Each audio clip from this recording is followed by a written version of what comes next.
The Gospel according to Mark, chapter 5. They reached the region of the Gerasenes on the other side of the lake. No sooner had he stepped out of the boat than a man with an unclean spirit came up to him from the tombs.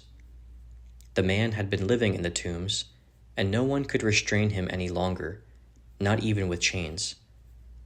For he had frequently been bound with shackles and chains, but he had snapped the chains and smashed the shackles to pieces, and no one had sufficient strength to subdue him. Day and night among the tombs and on the mountains he would howl and gash himself with stones.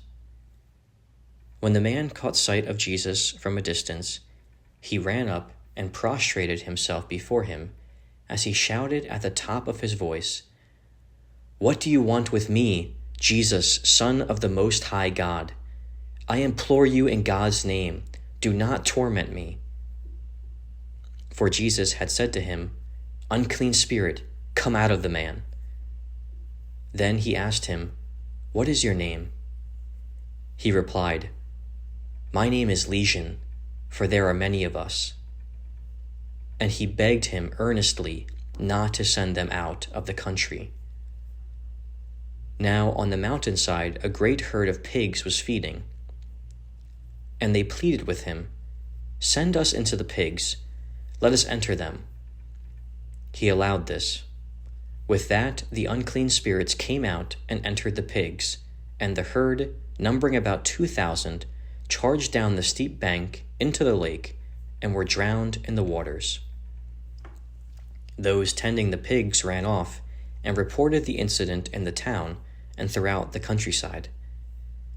As a result, people came out to see what had happened. When they came near Jesus, they saw the man who had been possessed by Legion sitting there fully clothed and in his right mind, and they were frightened. Those who had been eyewitnesses to the incident confirmed what had happened to the demoniac and what had happened to the pigs. Then they began to implore Jesus to leave their region. As Jesus was getting into the boat, the man who had been possessed with demons pleaded to be allowed to go with him. However, Jesus would not permit him to do so, and instead told him, "Go home to your own people and tell them what the Lord has done for you, and how he has had mercy on you." The man then departed and began to make known throughout the Decapolis what Jesus had done for him, and everyone was amazed. When Jesus had crossed again in the boat to the other side, a large crowd gathered around him, and he stayed by the lake. Then one of the leaders of the synagogue, named Jairus, came forward, and when he saw Jesus, he threw himself down at his feet and pleaded with him, saying, "My little daughter is at the point of death. I beg you to come and lay your hands on her so that she may recover and live." Jesus went with him, and a large number accompanied him and crowded around him. There was a woman who had suffered from bleeding for 12 years. In spite of long and painful treatment at the hands of many doctors, her condition not only had failed to improve, but had actually become worse. And she had spent everything she had. Having heard about Jesus, she came up behind him in the crowd and touched his cloak, for she thought, "If I simply touch his clothing, I shall be made well."